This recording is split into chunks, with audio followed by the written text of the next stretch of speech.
Welcome to Slapshot Podcast, episode number 82. I'm your host, Christopher Morais. Thank you for being here. Thank you for hanging out. Come grab a seat. Happy Super Bowl Sunday, if you care about that. I know I do. A little bit. Maybe. I guess the Chiefs are going to win again. Who knows? That being said, we got a ton of hockey to talk about today. I know you didn't come here for the football. You came here for the hockey. So you are indeed in the right spot. Just come on in. Let's have a good time. We got great stuff to talk about today. Great stuff. There's news that has happened in the NHL, of course. I don't know. Maybe you guys live under a rock. You can't keep up. So many things are happening. We'll get to that. As always, Puckdoku. All right, let's hope it's an easy board for me today. I need it. And then we got the main topic today. There's a certain defenseman that I hear is on the market, and I've put together a hypothetical trade for it. That's right. It's hypothetical, but let's hope it comes to fruition. Right? So that's what we got on today. If you are new in here, if you have found yourself in here by accident, maybe the YouTube algorithm has pulled you in. Hey, first off, thank you. Thank you for being here. Give yourselves a round of applause. Okay. Thanks for being here. Go ahead, hit the sub button, ring the bell. Yes, do so. You can follow the podcast on X at Slapshot Podcast. Me on X as well at FuzzyChris91. If you head over to the Slapshot Podcast Linktree, you can subscribe to the podcast in an audio form wherever you enjoy your podcasts. Then you drop a like, subscribe, follow, whatever they do there. Just go ahead and do so. All right, so let's start with the news. All right, there's been a couple of things that have happened since. I don't know if you guys know. Maybe you don't, but JT Miller was traded. I know. It's hard. It would be hard to miss that one, right? It'd be hard to miss that one. JT Miller was traded to the New York Rangers. Philip Hedl going the other way. This just put an end to the saga that was with the Canucks and the friendship between Pettersson and Miller. And I guess now is the time for Elias Pettersson to step up. There are no more excuses for him. All right. The feud is over. Now you got to produce. For JT Miller, it's returning to New York. Don't forget he was drafted by the New York Rangers.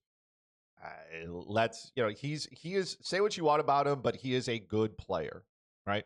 He can score. I know his numbers are down this year. You can play center. You can play the wing.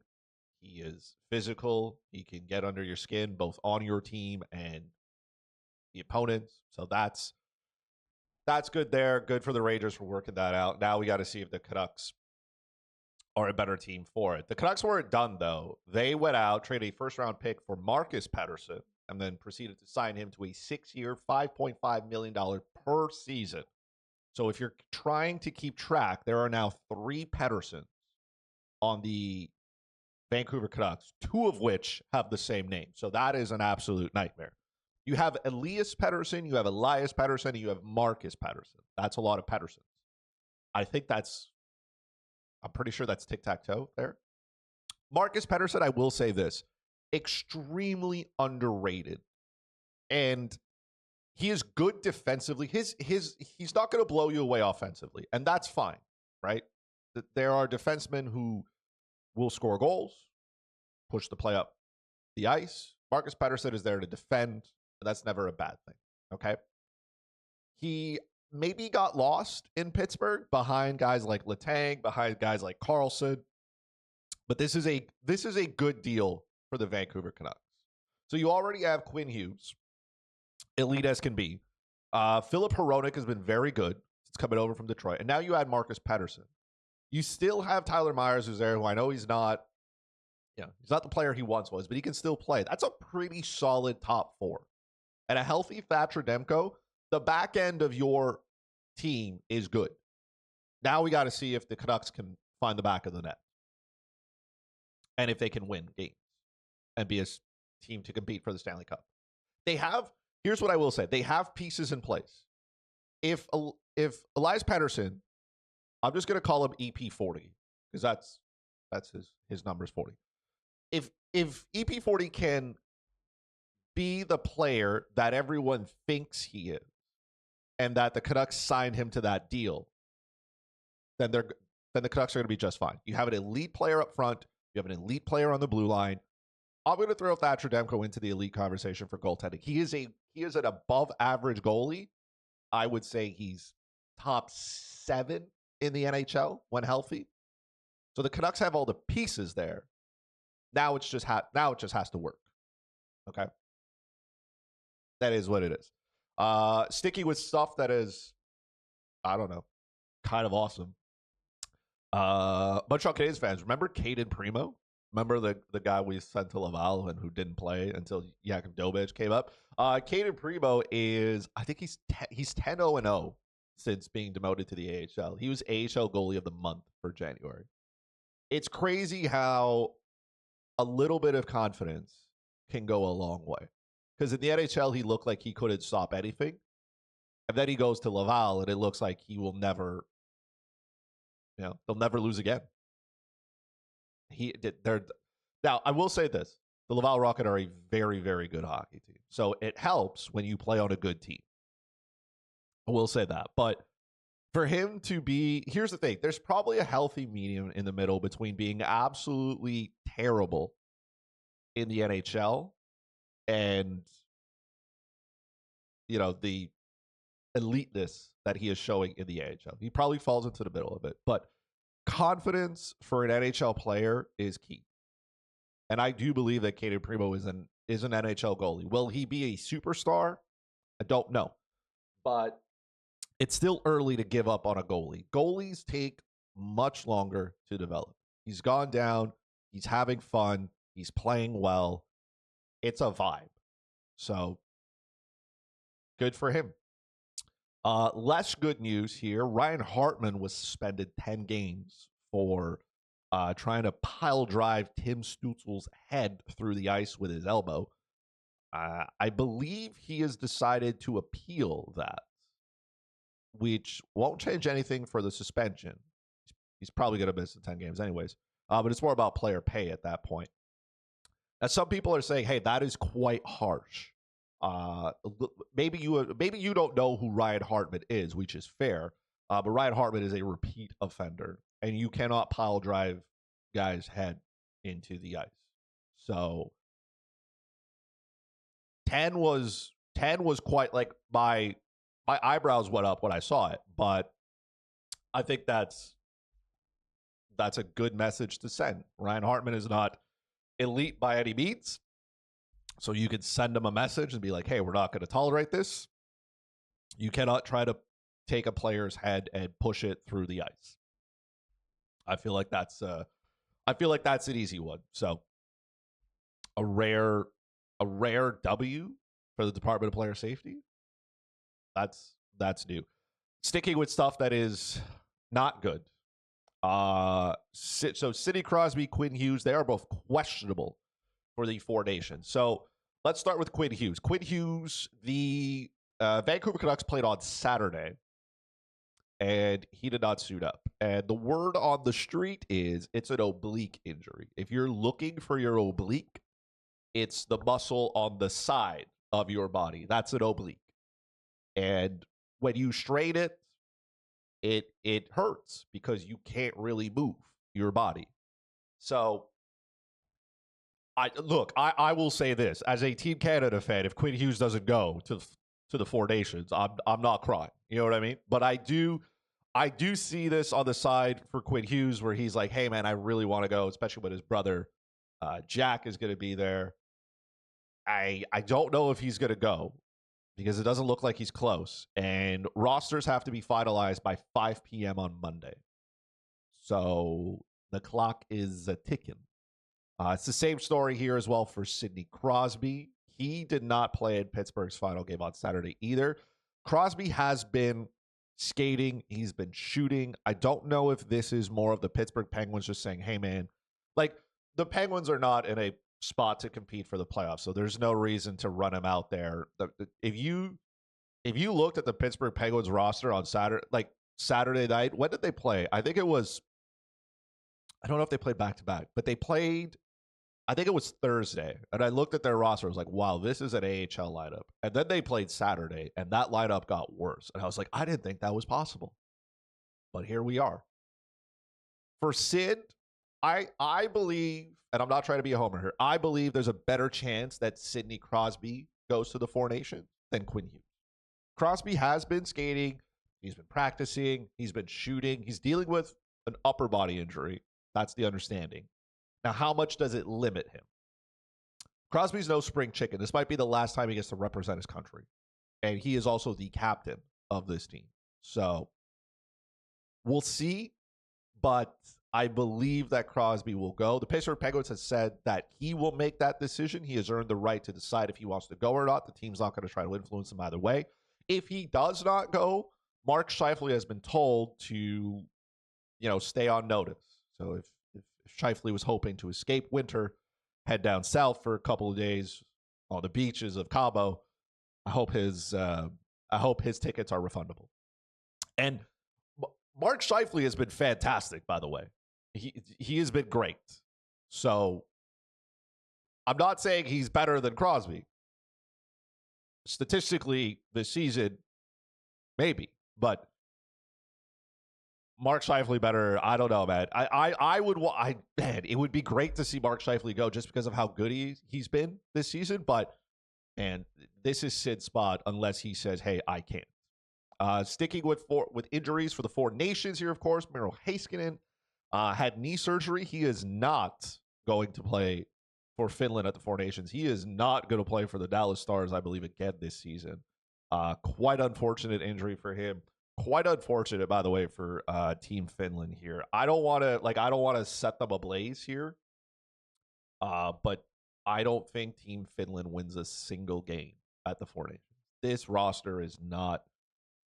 It's not as good as the rest of the league. Their goaltending is okay. That defensive group was already thin. Losing Miro Heiskanen makes it a lot worse.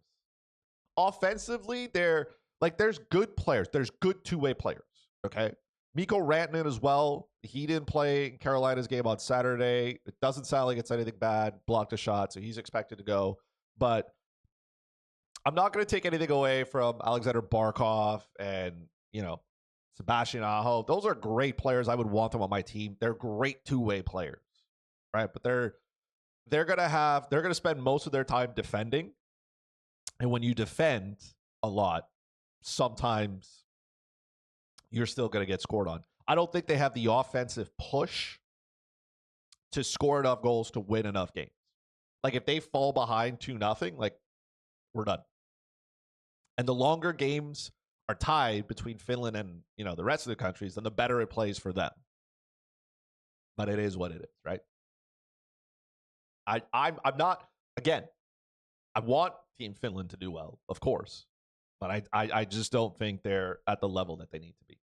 And finally, Drew Doughty is going to join Team Canada because the dinosaurs who put the team together continue to be dinosaurs. Now, Drew Doughty has been fantastic throughout his career. He really has. I remember when he was part of that duo with Shea Weber at the Olympics, and they have been elite. Drew Doughty is probably a Hall of Famer. I don't know if it's a first ballot, but he's in the Hall of Fame. He's come back from his injury. He's playing a lot. I understand how probably the LA Kings and Drew Doughty are like, hey, I don't need the 2 weeks off. I'd much rather play hockey. Fine.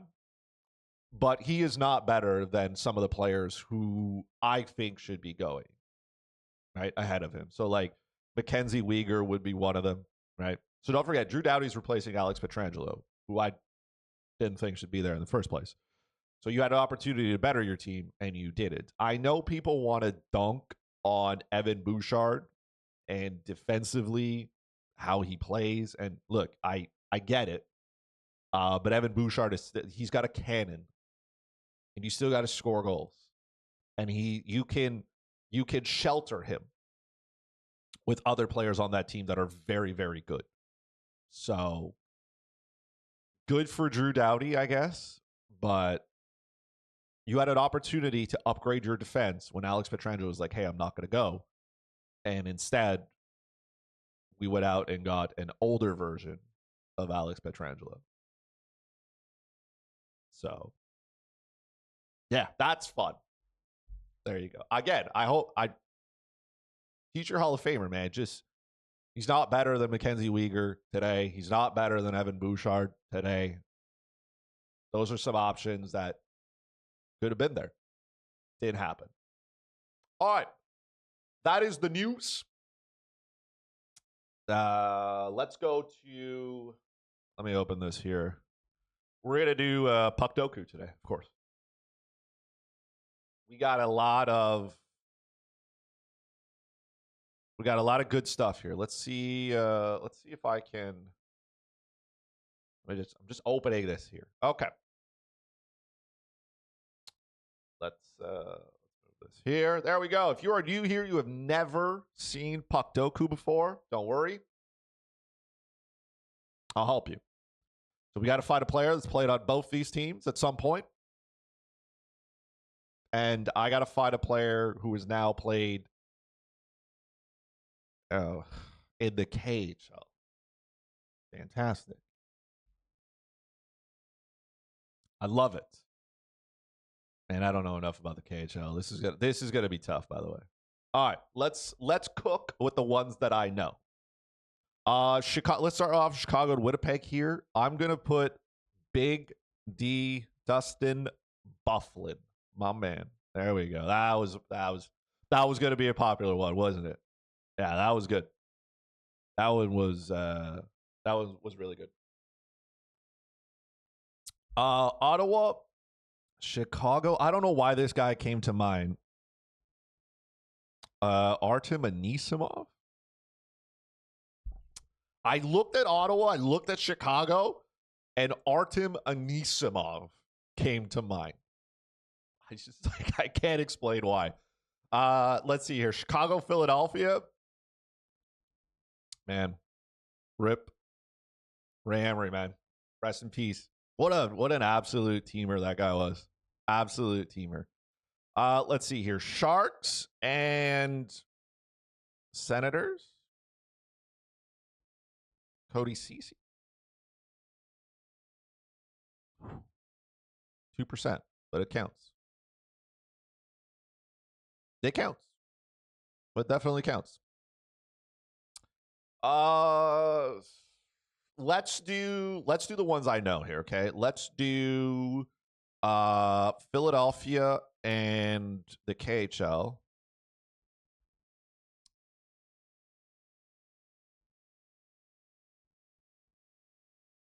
Let's do Mishkov. That was going to be a popular one as well. Someone who played in the KHL and who also played for the Ottawa Senators.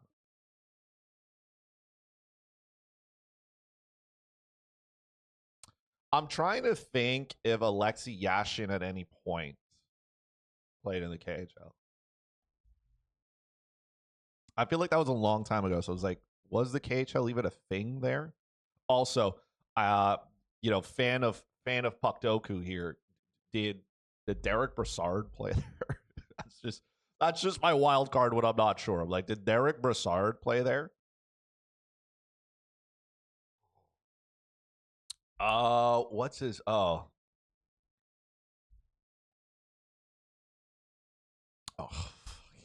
damn it! Alex Fermenton didn't play in the KHL. Oh wow, I can't believe I lost it on that. Welp, that's sad.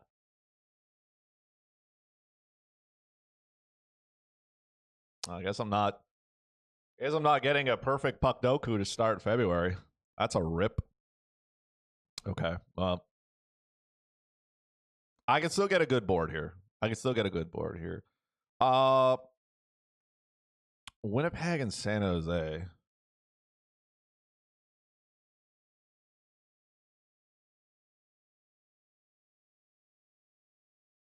I'm also trying to think of like players who may have.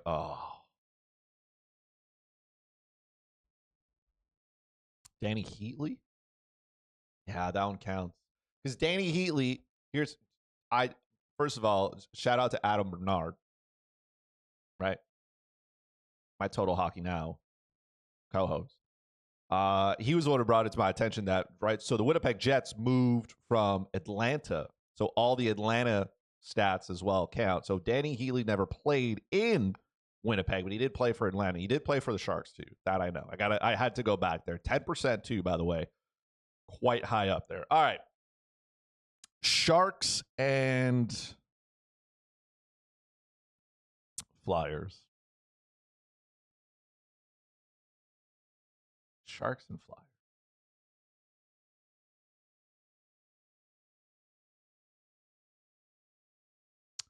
Can't think of many players who have played for, like, also the Sharks haven't been around for, like, they haven't been around for 100 years. So I don't know. Why don't we try the KHL again? Ottawa. Well, you know what? Since I can't get it perfect, let's try it. Alexi Yash. Oh, what did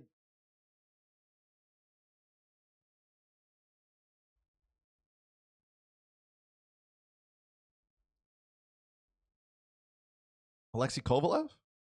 Oh, he did. He did play the KHL. You're right. That was good. Damn, it's unfortunate I'm not going to get it. So Alexei Kovalev, absolutely. All right, one more here. Sharks and Flyers. I'm trying to think of one.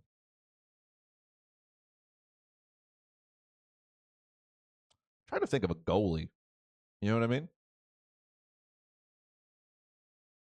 Because San Jose's gone through goalies. Philadelphia's gone through goalies. What about a KHL player? KHL player and Winnipeg. Because no. I don't know if the KHL was around where the Thrashers were around, though.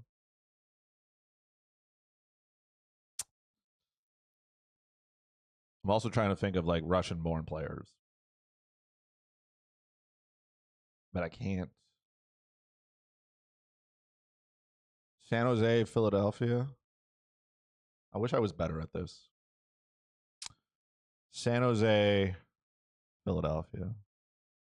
This is going to hit me in the face. I love how my mind works sometimes. Like, sometimes I can't figure it out, and then other times Artem Anisimov just pops into my head. That's wild.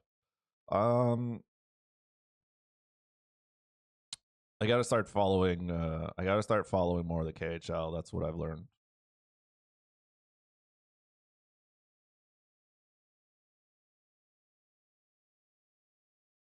I can't think of anybody.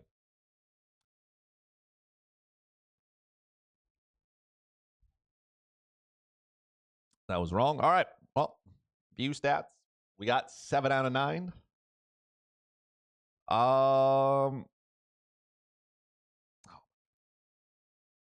Jeremy Roenick. By the way, Alexei Yashin did play here. I fell victim to my own thought here. Ilya Kovalchuk.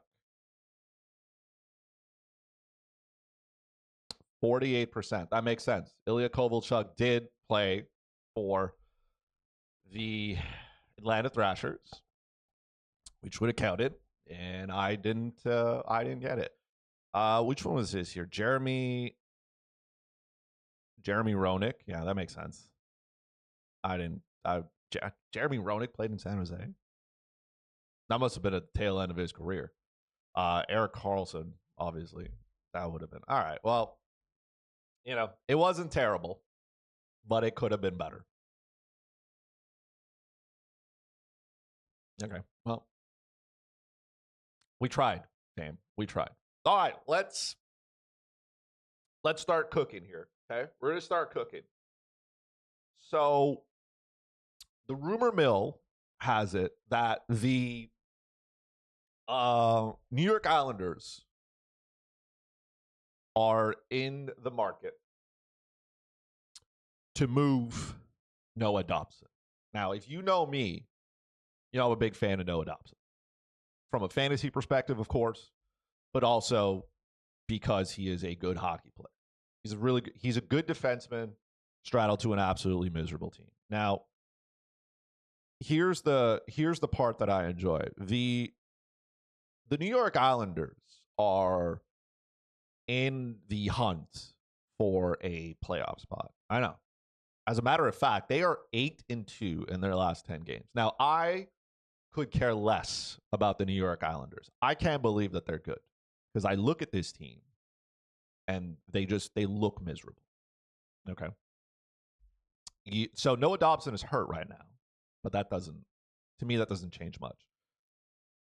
And he is available. Now, the way the New York Islanders and the way it's being reported is that they're going to be sellers. They're going to move. They're talking about guys like Kyle Palmieri going back to New Jersey, right? Palmieri's pending UFA, $5 million. He's been to New Jersey before. That's fine. I don't care about Kyle Palmieri. I don't care about the rest of that Islanders team, to be fair, with the exception of Ilya Sorokin, because I think he is good and because I have interest in him in fantasy. So I have set up a hypothetical trade situation, which I know some people do, but I think this one would work. I would. Now, a lot of you are going to disagree, and that's fair. That's fair. We are armchair GMs today, okay? I think the Montreal Canadiens need Noah Dobson, regardless of whether they are in the hunt to make the playoffs or not, okay? And right now it's looking like they're not because, homie, have they been terrible. I'm old enough to remember when Montreal was just like beating former Stanley Cup champions, and now they're losing 4-0 to New Jersey, and they don't even look like they care. The power play sucks. Patrick Laine is playing with no confidence. Kirby Dach's back to being bad, and Mike Matheson is ugh. So there's a lot of things that are not going well. Ever since Emil Heidemann got hit by a car in Utah, yeah. Thanks, Utah driver. So we're going to look at how we can get this to work, okay? So the good folks over at Cap Wagers, they have a thing where you can build your team and make fake trades. So we are going to do this for the Montreal Canadiens. Let's start with hold on a bit. Let me pull this in here. No, I can leave that there. Okay. So the Montreal Canadiens, to me, in my mind, can use Noah Dobson, and they have pieces. Okay. Look at all these picks coming up this year. The Montreal Canadiens are in that point in the rebuild where you don't need a ton of picks. Okay. You don't need this. At some point, you can't even sign all these players. These are chips. These are trade chips. Other teams want them. You can facilitate them. Here's another thing that's really important to understand, okay? There's $5.9 million in cap space. Doesn't sound like much, but it is, okay? And with the salary cap going up a bunch over the next few years, I know the Canadian dollar is tanking, yada, yada, yada, yada. I'm really not worried about Jeff Molson and his billion-dollar pockets. You know what I mean? So I think we'll be okay there. I think the Montreal Canadiens are going to spend to the upper limit as they do most years. Okay, so this is what Montreal's team looks like today. Okay, this is what it looks like today. Right? You know the roster. So I'm going to set here. Hold on. Let's start with Montreal. Sorry. Okay. So the word on the street here is they are looking for a top scoring winger.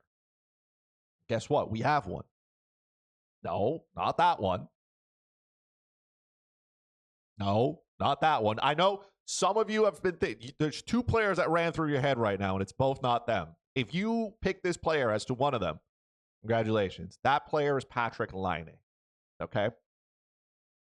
Now, you're saying, Chris, why would the New York Islanders want Patrick Laine? Some of you may have forgotten. Patrick Laine is a player who can score, by the way, okay? He can. He's got a great shot from his office.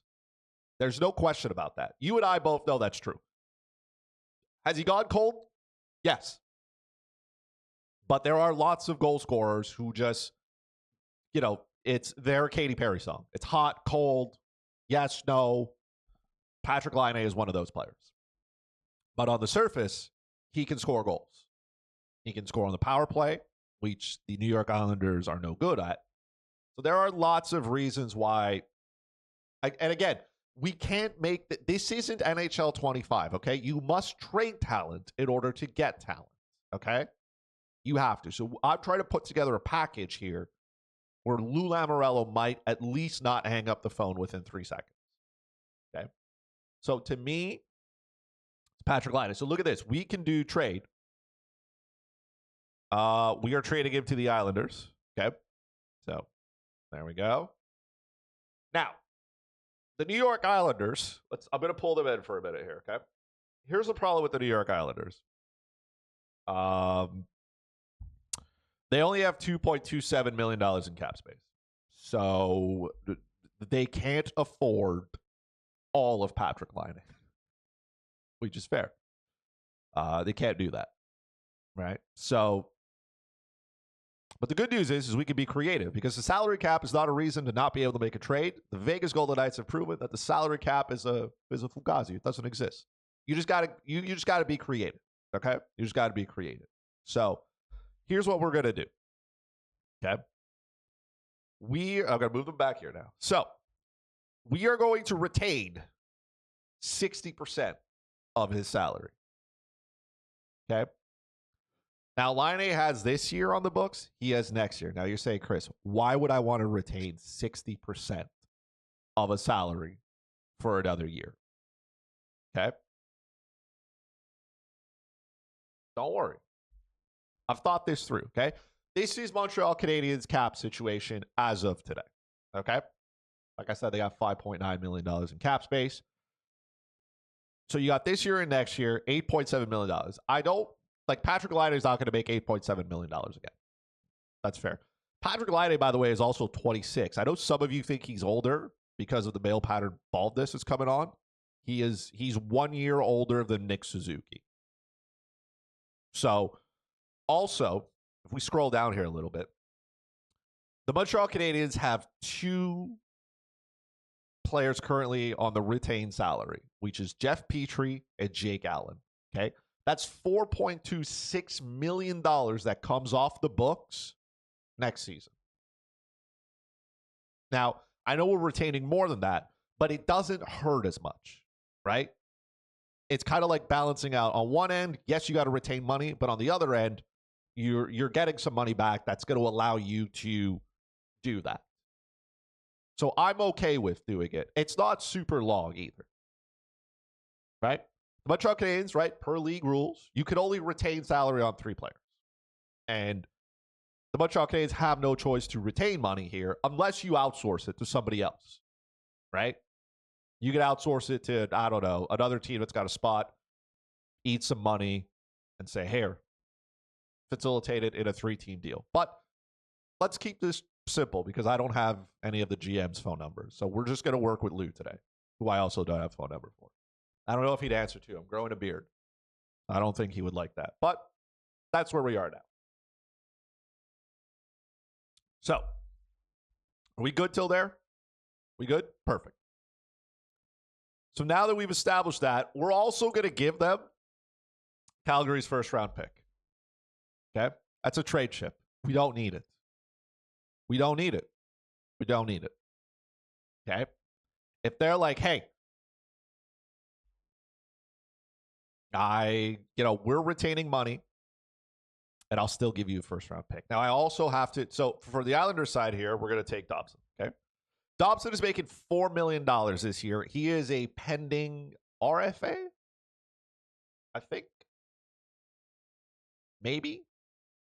He's due some money, okay? He's making $4 million today. He's probably going to want a little bit more than that, okay? And it's been a down year for Noah Dobson. But I believe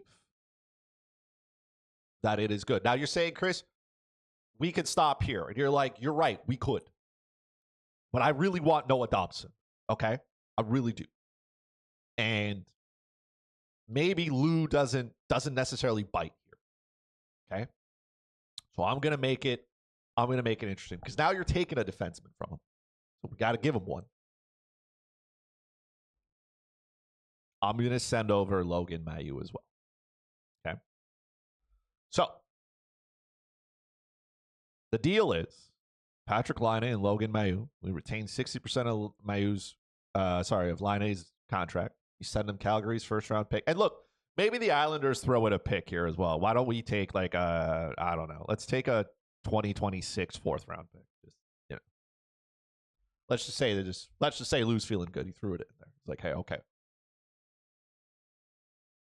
Now we press send. Okay. Now look at this. Montreal now has gained some cap space. Fun fact. Now we got a hole in the top 6 here. Okay. Slafkovsky, Suzuki, Caulfield. Let's move, because you can do that. Doc, Newhook. I believe this spot here, okay, is occupied by Ivan Demidov at some point. It's occupied by Ivan Demidov. There are no shortage of players in the AHL right now that you could fill this spot in. I'm going to move, right? So I want Evans, Armia, and Heineman, once he comes back, to play. All right. And then you have Anderson, Dvorak, and Gallagher. Owen Beck here is because he's up now. You, like, again, I don't know what to do with Michael Pizzetta, but you got to play him somewhere. So leave him here until something good happens. Now, what I care about more is the blue line here, okay? Because now we have something, okay? Now we have something. So Dobson is hurt, so you could put him on IR. And if you do... Oh, wait, no. What if I put him on LTIR? Does that free up the money? It does. If I put him on LTIR, that's $10 million in cap space, okay? Let's say he's not. Let's activate him, okay? Let's say he comes back. Let's say he can play as of the deadline. This is my defensive group. I know some of you want to trade Mike Matheson, okay? And I have put him out there because he has been pretty bad of late. But Mike Matheson, he would be, right now, he is, outside of David Savard, Mike Matheson is 30. He would be the oldest defenseman. David Savard, Mike Matheson. If the assumption is David Savard is not here next year, like, you need somebody who is old enough. You need a veteran presence, right? You need one. You have to. Okay? So, Mike Matheson, okay, can stay here. I would play Matheson and Dobson. That's a good pairing. Mike Matheson, Noah Dobson is a younger version of Mike Matheson. And that's not to say it's a bad thing. Mike Matheson put up 60 points last year. Dobson did the same. It's a slower year for Dobson. And I know he's got some defensive issues, but the Montreal Canadiens have defensive issues. So, you know what I mean? Let's go with that. Okay? Let's go with that. And this, again, is probably, if I take Caden Gooley out here, let's put him on LTIR. There's no Caden Gooley this year, right? $7 million. You know what? Let's think about next year. Let's activate him. Okay? Let's activate him. Let's pretend this is for next year. This would be your core. Matheson, Dobson on one side. Okay? I'm just going to scratch David Savard. David Savard is not coming back. He has been horrendous defensively. Statistically, analytically, he is not good. I would try to move him for whatever I can get. Get an asset. But I'm not retaining any money for it. Find somebody else to do that, okay? Now, a healthy Caden Gooley and Lane Hudson. Caden Gooley and Lane Hudson can play together.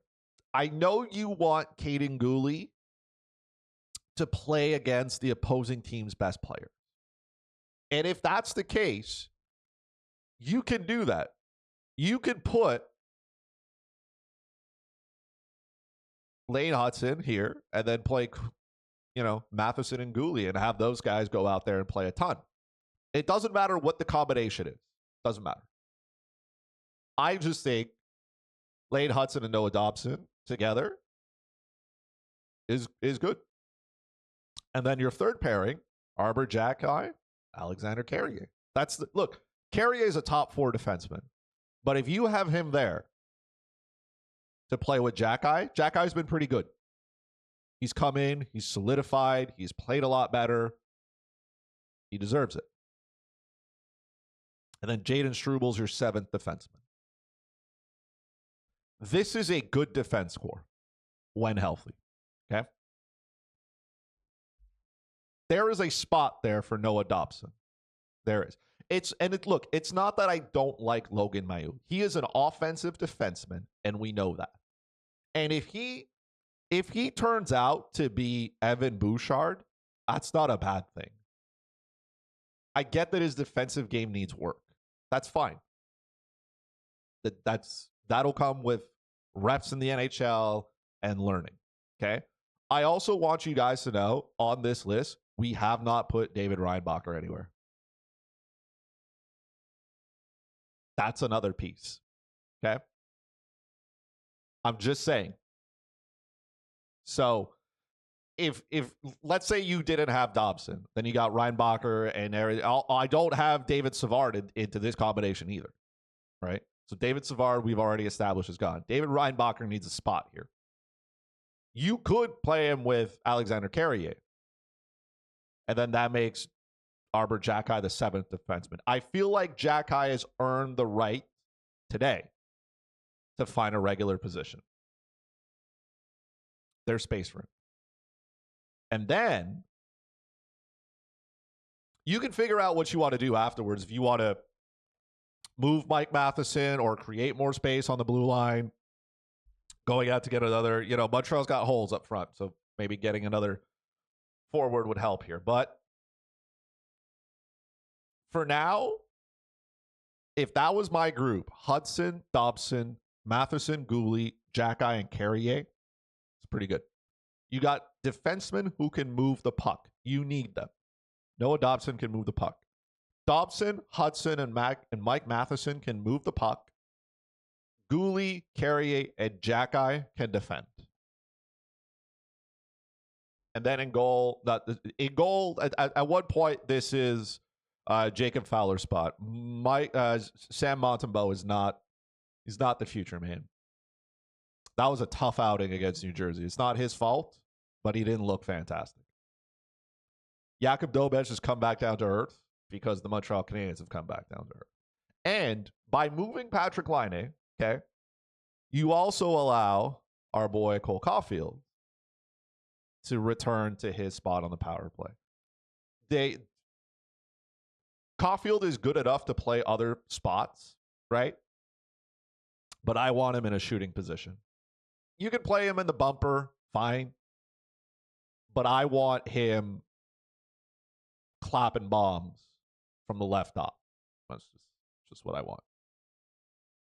I think that works. And at that point, again, the argument for keeping Logan Mailloux, again, if you don't need to put him in the deal, great, keep him. But then you're running out of space, right? You're running out of space for all these guys to play. And I think for Mailloux, he's got a shot. And that could be utilized on the power play. The problem is that is Lane Hudson's spot. And the Montreal Canadiens are probably not going to elect to go with a 2 defenseman power play. I also kind of don't want them to, but that's Lane Hudson's spot. The problem is Lane Hudson doesn't have a rocket of a shot, right? So teams don't necessarily respect it. Remember when Shea Weber was on the power play? That was it. The Montreal Canadiens had one thing: get it to Weber so we can bomb it. Teams knew that. Now they understand that, we got to take away Patrick Laine. And you saw it. The Devils respected him a ton, and the Montreal Canadiens were trying to get it over there, and it wasn't working. And that's fine. Teams adapt, and then you got to readapt. But if I was going to make a deal today with the New York Islanders, that's where I'm going with. I would want to, and then you can decide at that point what you do with Noah Dobson. If you give him 6 years, I don't know, $7 million. I could live with that. I really could. And then you can decide what you want to do with Mike Matheson after that. I don't believe trading Mike Matheson today would be a good idea. Again, I know he hasn't been great at times, but it's not just him. And at the same time, you can shelter Mike a little bit. Matheson plays tough minutes. He's got to go up against the opposing team's best players. Right? You could take some of that responsibility away from him. Let Carrier and Gooley play together. That's it. Let Matheson play with Jackeye. You don't have to give your top pairing 28 minutes a night. You can spread it out a little bit and everybody gets enough ice time to be good. Right? Maybe you can take away some of those defensive responsibilities from Mike Matheson so he doesn't have to kill penalties. Let other guys do it. Dobson can kill penalties. Gooley could kill penalties. Carrier could kill penalties. Let those guys roll in and out of it instead. Give Mike Matheson meaningful offensive minutes. Let him skate. He's a good skater. Great skater, good passer. Play to his strengths. As he gets older, he's going to slow down naturally. Give him good minutes. Valuable minutes. All right? So let's recap in case you were listening. You didn't get to watch. It's fine. You can watch it on replay later. But we are trading Patrick Laine. We're retaining 60% of his salary to help do it. Logan Mailloux as well. A first-round pick. Calgary's first-round pick. Keep an eye on this. For Noah Dobson and whatever else. Now, there's a lot of things that need to happen here still on the Islanders side because even with the retained money, they still, you know what I mean? They still are over the cap. I have the one here, I think, for the Islanders. If let's just take this here. Let's trade Kyle Palmieri to the Devils, okay? Let's just assume he's going there. Let's assume there's no money that's retained, okay? Now, on this side, there is a trade. So, for the Montreal Canadiens, right? Let's go here. Montreal Canadiens are sending over Laine. They've retained 60% of his salary. And Mailloux. Okay. There we go. No need to worry about the picks here because they don't really affect. If they move Palmieri and retain no money, they would be cap compliant. Right? And look, Patrick Laine fits right in that top six. Right there. For the team with a terrible power play, you get a guy who could power play. On the back end, this defense group needs somebody who can shoot the puck. And you get that in Logan Mailloux. That's it. Give him third line minutes with Tony DeAngelo. That's it. See? Look, this defense group is not great, but we're not solving the Islanders' problems today. We're solving Montreal's problems today. See what I mean? There we go. There you have it, ladies and gentlemen. That has been the podcast for today. That is it. As always, I appreciate you guys hanging out with me. We got some fun stuff coming up real soon. So you're going to want to stick to that. Again, if you are new here, you have found yourself in here by accident, thank you. Go ahead, hit the sub button and ring the bell over on YouTube. Follow the podcast on X at Slapshot Podcast. Myself as well on X at FuzzyChris91. I appreciate you guys being here. Next week, we got Four Nations. There's no NHL hockey, but Four Nations is here. We're going to break that down as well. It would have already started. Starts on Wednesday, the tournament. I appreciate all of you being here. Thank you so much for hanging out. We see each other again soon.